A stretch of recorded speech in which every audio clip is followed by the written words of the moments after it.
Hello everyone, Aviator Joe here, and today I'm going to go over all the options that I chose for my little red rocket, the Aeroprakt A-22LS. If you want to get an insight into my design of the instrument panel, click on the link on the upper right. Aeroprakt's planes are unusual in that you can get a dual yoke system or a center-mounted joystick. I have only flown joysticks, so that was an easy choice. You can get a Y-grip, good if you're teaching, but that's not my thing. I also found that the Y-grip pushed my hand into my thigh a bit. Single stick was standard, so no extra cost involved with that choice. The next option is a control stick lock. The little red rocket is hangared, but when parked at remote airfields on windy days, a control lock isn't really an option. And it's removable. I can stow it when I'm flying. $160.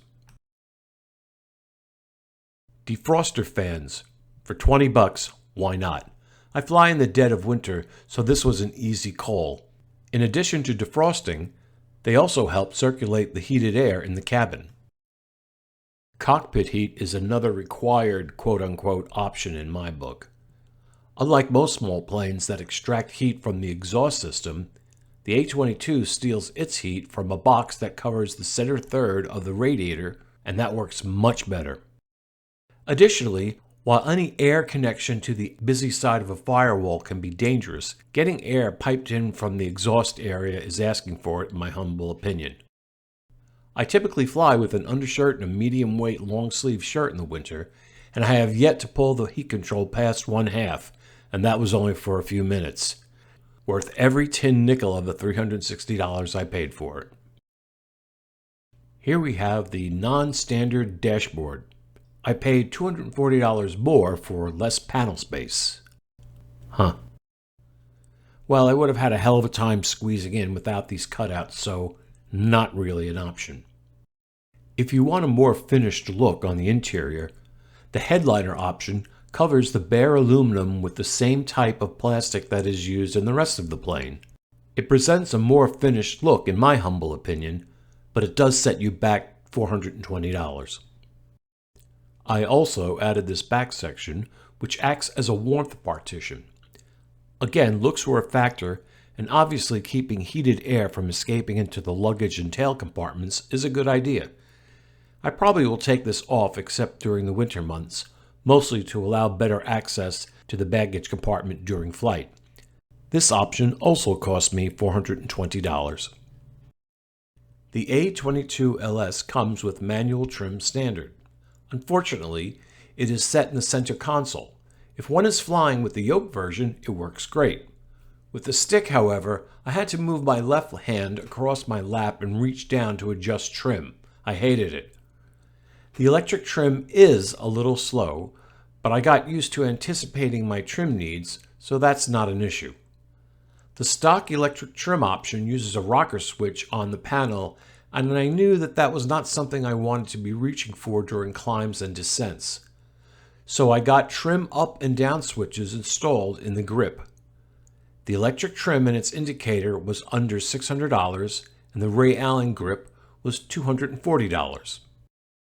I did have 2 USB ports installed in the plane. One is on the passenger side of the instrument panel, and there is another one installed on the pilot side of the center console. No long runs of USB cable from the main panel. $50 for each one. The parking brake was another option that is really a requirement. It's basically a one-way hydraulic valve. Turn it on, squeeze the brake lever, and you're locked. Just $160. A somewhat unusual option was a battery cutoff switch. Located between the pilot's legs, it completely removes the battery from the electrical system right at the battery. Additionally, it functions as a key as it can be removed. That added $105. Let's move to the outside of the plane and look at some of the other options I chose for the little red rocket's airframe. The final layer of theft protection are the door locks, which added another $185. Of course, these type of locks can be easily picked, as can the master switch, and I suppose one could find a way to turn on the battery without its key. But unless it's the middle of the night in a desolate area, it's unlikely that anyone is going to want to go through 3 layers of lockpicking to steal a plane. I hope. The A-22LS comes with 2 12-gallon tanks standard. For another $1,700, I got 2 15-gallon tanks. I like the idea of an extra 90 minutes or so flying time at fast cruise. I'm not a bush pilot or an off-airport sort of guy, though I did do some of that with my ultralight. However, I did want to have that capability for the future, so I got these 6 by 8.5 by 18-inch turf wheels, which sent me back a cool $3,400, including the Matco hydraulic brake system. They aren't needed for most grass strips, but they are nice to have for landing on rougher ground. The mud guards are a no-brainer for any size wheel if you are not getting the wheel pants option. Even if you only fly on a hard surface, they can protect your wings and fuselage from small stones and other FOD. Very cheap insurance at $150. I had these strut fairings installed. Again, this was mostly for aesthetics, but they also offer protection of the strut interconnects. $320. The aluminum skin option replaces the default large windows on the side and top of the back section of the fuselage with aluminum skins and smaller windows. There is already quite a bit of glazing in the cockpit, so I didn't see the point of all the windows in the back, unless you're growing plants hydroponically while you fly. Also, from a non-aviation passenger's perspective, it looks more sturdy than all plexiglass, very inexpensive at $240. I opted for a hard baggage compartment, which also includes a decent-sized cargo door. This handles around 65 pounds and cost me $350 for both items. As a bonus, the cargo door also makes it easier to check out the rudder and elevator control continuity during pre-flight. There are no lights on the stock A-22.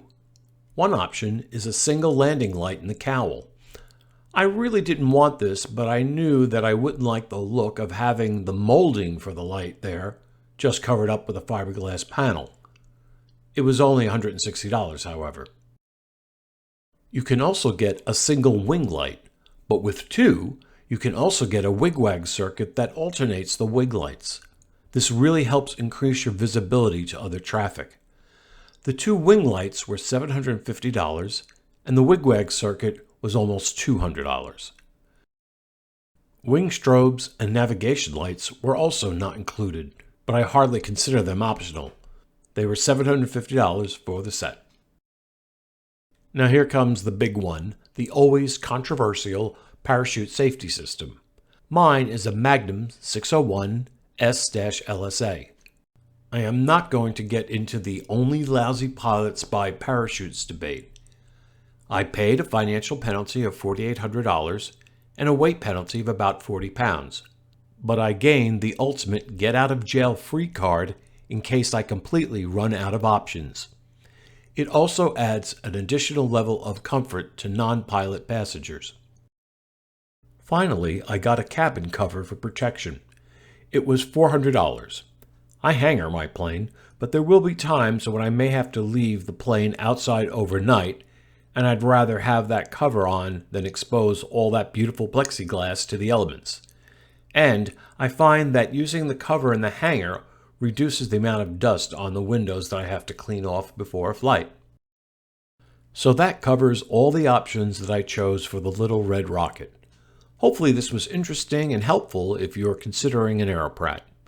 Some of the options are different between the A-22 and A-32, but most are available on both models. Please like, comment, and subscribe if you haven't. Thanks, and happy landings.